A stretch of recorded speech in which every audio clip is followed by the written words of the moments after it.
নমস্কাৰ বন্ধুসকল, মই হিৰেণ।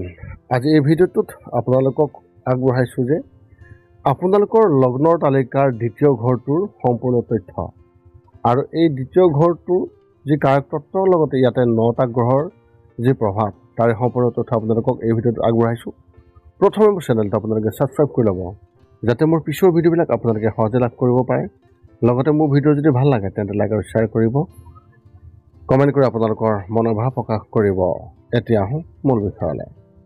আজিৰ এই ভিডিঅ'ৰ উদ্দেশ্য হৈছে দ্বিতীয় ঘৰৰ সম্পূৰ্ণ তথ্য। বৈদিক জ্যোতিষত ৰাশিফলৰ দ্বিতীয় ঘৰটো কি? ই আপোনাৰ জীৱনত কেনে প্ৰভাৱ পেলাব? পেলায়? জ্যোতিষত দ্বিতীয় ঘৰৰ গুৰুত্ব কি? ইয়াৰ লগতে দ্বিতীয় ঘৰৰ অন্য গ্ৰহৰ উপস্থাপনৰ কি প্ৰভাৱ পৰে? আপুনি কেতিয়াবা এই প্ৰশ্নবোৰৰ উত্তৰ বিচাৰিবলৈ নিশ্চয়কৈ আপুনি চেষ্টা কৰিছে। এই ঘৰটোত আমি আপোনাৰ এই সকলোবোৰ প্ৰশ্নৰ উত্তৰ দিবলৈ ওলাইছোঁ। বৈদিক জ্যোতিষত এই দ্বিতীয় ঘৰটোত 9টা গ্ৰহৰ প্ৰতিটো গ্ৰহৰ আপোনাৰ জন্মৰ তালিকাত কোনোবা এটা ঘৰত উপস্থিত থাকে। ইয়াৰ লগতে এই ঘৰবোৰক জ্যোতিষত 12টা ৰাশিৰ নিযুক্ত কৰা হৈছে। প্ৰতিটো ৰাশিৰ বাবে এটাকৈ প্লেনেট প্লেচমেণ্ট কেৱল আপোনাৰ নিজৰ ব্যক্তিত্বৰ বিষয়ে অমূল্য অন্তৰ্দৃষ্টি প্ৰদান কৰাই নহয়, আপোনাৰ চৌপাশৰ জগতখনৰ সৈতে আপুনি কেনেকৈ সম্পৰ্ক স্থাপন কৰে আৰু ইয়াৰ সৈতে যোগাযোগ কেনেধৰণকৈ কৰে। ইয়াৰ বাহিৰেও আপোনাৰ ৰাশিফলৰ মুঠ 12টা ঘৰ আপোনাৰ অতীত, বৰ্তমান আৰু ভৱিষ্যতৰ তথ্য লাভ কৰাৰ এক মাধ্যম। এই গ্ৰহবোৰে আকাশত নিজৰ অৱস্থান সলনি কৰাৰ লগে লগে আমাৰ জীৱনলৈ বিভিন্ন পৰিঘটনা আৰু সুযোগ আনে, আৱেগিক হওক বা কলাত্মক হওক। ৰাশিফলৰ প্ৰতিটো ঘৰৰ নিজস্ব তাৎপৰ্য আছে আৰু জীৱনৰ বিশেষ পৰিঘটনাকো প্ৰতিনিধিত্ব কৰে। ঘৰবোৰেই আচলতে জ্যোতিষক গুৰুত্বপূৰ্ণ কৰি তোলে। যদিও সেইবোৰ যথেষ্ট জটিল, তথাপিও আমি এই ভিডিঅ'টোত ৰাশিফলৰ দ্বিতীয় ঘৰটোৰ বিষয়ে বিতংভাৱে বুজাবলৈ আমি চেষ্টা কৰিছোঁ। যদি আপুনি জ্যোতিষ শিকি আছে, সেই ব্যক্তিসকলৰ কাৰণেও অতি সহায়ক হ'ব বুলি কামনা কৰা গৈছে। লগতে যিবিলাকে এই ভিডিঅ'টোত নিজৰ লগ্নৰ তালিকাৰ সেই ঘৰবোৰৰ বিশেষ তথ্য জানিবলৈ চেষ্টা কৰে, তেওঁলোকৰ বাবেও এই ভিডিঅ'টো বিশেষ বুলি আশা কৰা গৈছে।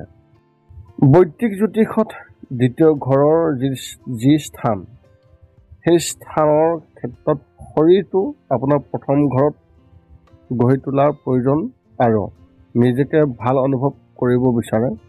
প্ৰথম ঘৰত ভৌতিক শৰীৰৰ ক্ৰিয়াৰ ফলত দ্বিতীয় ঘৰ হয়। এই ঘৰটোৱে ধন, শস্য আৰু সাংসাৰিক সম্পত্তিৰ বিষয়ে ইংগিত দিয়ে।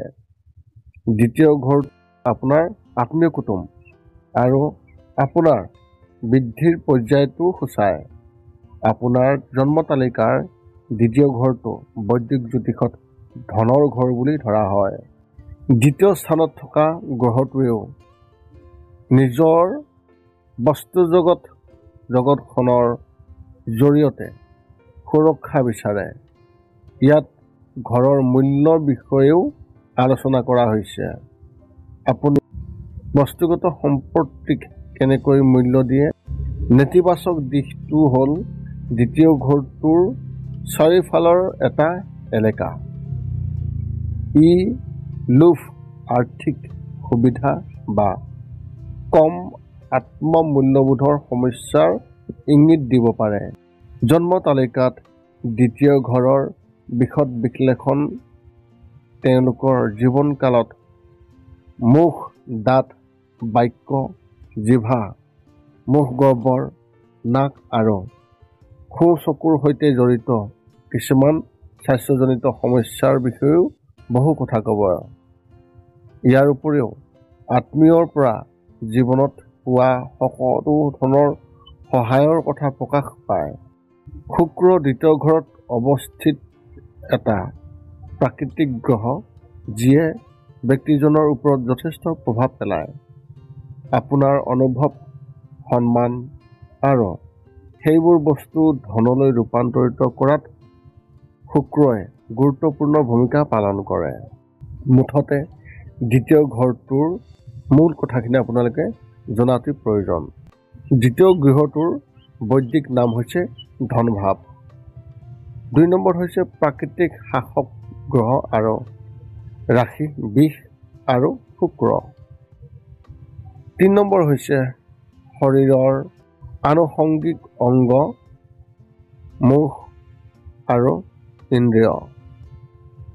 চতুৰ্থতে হৈছে দ্বিতীয় ঘৰৰ সম্পৰ্ক, আপোনাৰ পৰিয়াল, ঘনিষ্ঠ বন্ধু আৰু আপোনাৰ ওচৰৰ সকলো ব্যক্তি অৰ্থাৎ আপোনাৰ আত্মীয় কুটুম।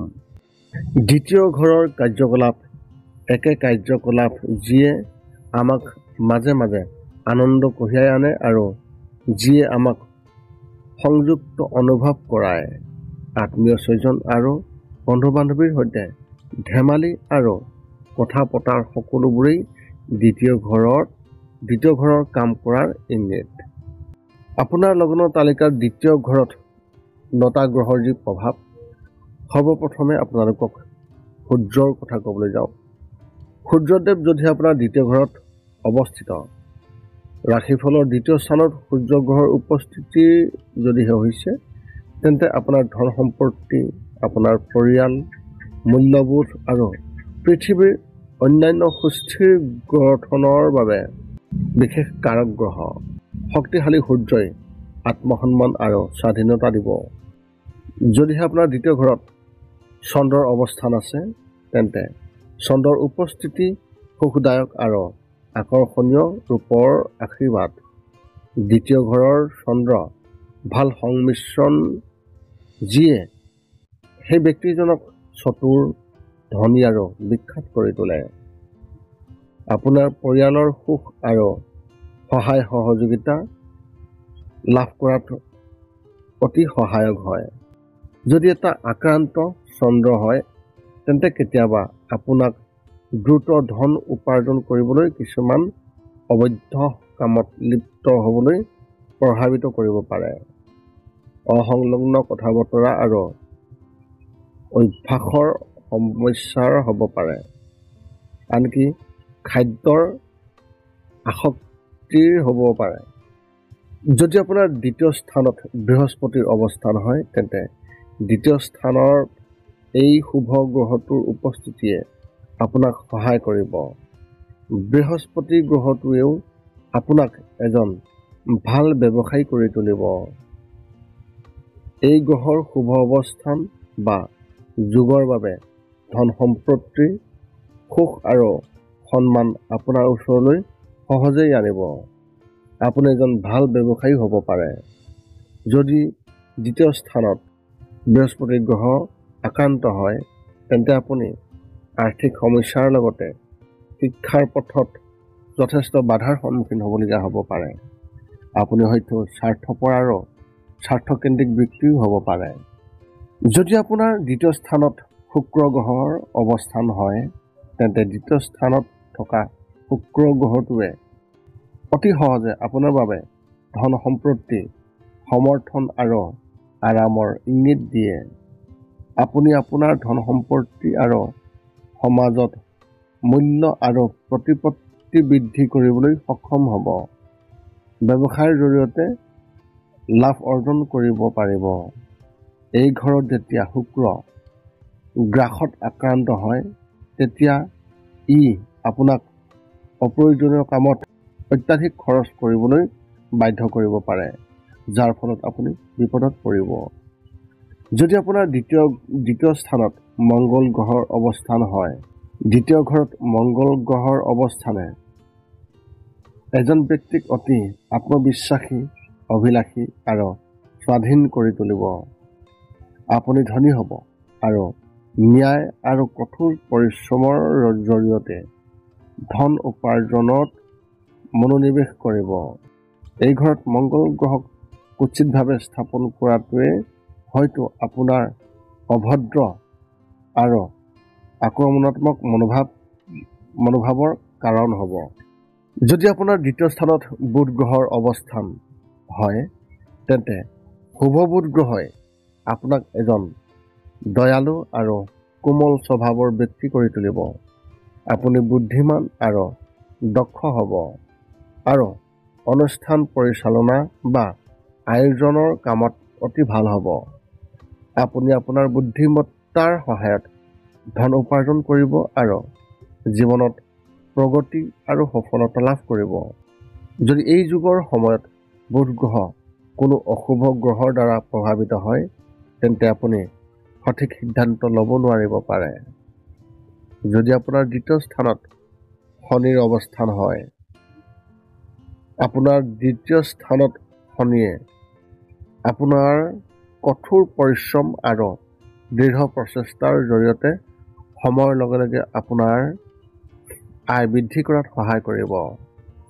আপুনি বুদ্ধিমান সিদ্ধান্ত ল'ব আৰু সঞ্চয়ৰ জৰিয়তে ধন ব্যৱস্থাপনাত ভাল কাম কৰিব। তথাপিও আপুনি হয়তো এনে এটা পোচাক ধাৰণ কৰিব যিয়ে আপোনাক সন্তুষ্ট নকৰিব। এই ঘৰত শনি ৰাশিৰ স্থানে আপোনাক কঠোৰ পৰিশ্ৰমী ব্যক্তি কৰি তুলিব, কিন্তু অনুকূল ফলাফল নাপাব। শনি অশুভ গ্ৰহৰ লগত যদিহে সম্পৰ্ক হয়, তেতিয়া ই আপোনাক এলেহুৱা কৰি তুলিব পাৰে আৰু আপোনাৰ কাম অসম্পূৰ্ণ কৰি ৰখাটো ভূমিকা ল'ব পাৰে। দ্বিতীয় স্থানত যদিহে ৰাহুৰ অৱস্থান হয়, যদি ই ঋণাত্মক গ্ৰহ, তথাপিও ধন সম্পৰ্কীয় বিষয়ত দ্বিতীয় স্থানত থকা ৰাহুক শুভ বুলি গণ্য কৰা হয়। এই সংমিশ্ৰণে আপোনাক অভাৱনীয় আৰ্থিক সুবিধা দিব পাৰে, লগতে পাৰিবাৰিক দায়িত্ব পালনৰ সুযোগ পাব। কিন্তু আপুনি আপোনাৰ খৰচবোৰ পদ্ধতিগতভাৱে নিয়ন্ত্ৰণ কৰিব লাগিব, কাৰণ ৰাহু যদি আন গ্ৰহৰ সৈতে অশুভ অৱস্থানত থাকে, তেন্তে তাৰ ফল প্ৰতিকূল হ'ব। যদি আপোনাৰ দ্বিতীয় স্থানত কেতুৰ অৱস্থান হয়, ৰাশিফলত দ্বিতীয় স্থানত অৱস্থিত কেতু গ্ৰহটোৱে আপোনাৰ বাবে আৰ্থিক সমস্যাৰ সৃষ্টি কৰিব পাৰে আৰু আপুনি অপ্ৰয়োজনীয়ভাৱে ধন খৰচ কৰিব পাৰে। এই পৰিস্থিতিয়ে আপুনি যিবোৰ মূল্যবোধৰ অৱস্থিতিত সেইবোৰৰ প্ৰতি আপোনাৰ অশক্ত স্থিতিও সূচায়। আপুনি নিজৰ মূল্যকো সন্দেহ কৰিব আৰু বহলকৈ ক'বলৈ গ'লে নিজকে আৰু আনৰ প্ৰতি অত্যাধিক সমালোচনাৰ অনুভৱ কৰিব। এই আছিল লগ্ন তালিকাৰ দ্বিতীয় ঘৰটোৰ সম্পূৰ্ণ কাৰকতত্বৰ বৰ্ণন আৰু 9টা গ্ৰহৰ অৱস্থিতিত আপোনালোকে কেনেধৰণৰ ফলাফল লাভ কৰিব প্ৰত্যেকটো গ্ৰহৰ ফল, তাৰে সম্পূৰ্ণ বৰ্ণন আপোনালোকক এই ভিডিঅ'টোৰ জৰিয়তে আগবঢ়ালোঁ, যাতে আপোনালোকৰ সুবিধা হয় আৰু আপোনালোকে যাতে জানিব পাৰে। যদি আপোনাৰ মনত এতিয়াও জ্যোতিষ সম্বন্ধীয় কিবা প্ৰশ্ন আছে, তেন্তে আপুনি আমাক এই ভিডিঅ'ৰ তলত কমেণ্ট কৰি অৱগত কৰাওক আৰু আমি আপোনালোকৰ সকলো প্ৰশ্নৰ উত্তৰ দিবলৈ আমি সকলো সময়তে সাজু আছোঁ। পুনৰ লগ পাম অন্য এটা ভিডিঅ'ত। আজিলৈ ধন্যবাদ।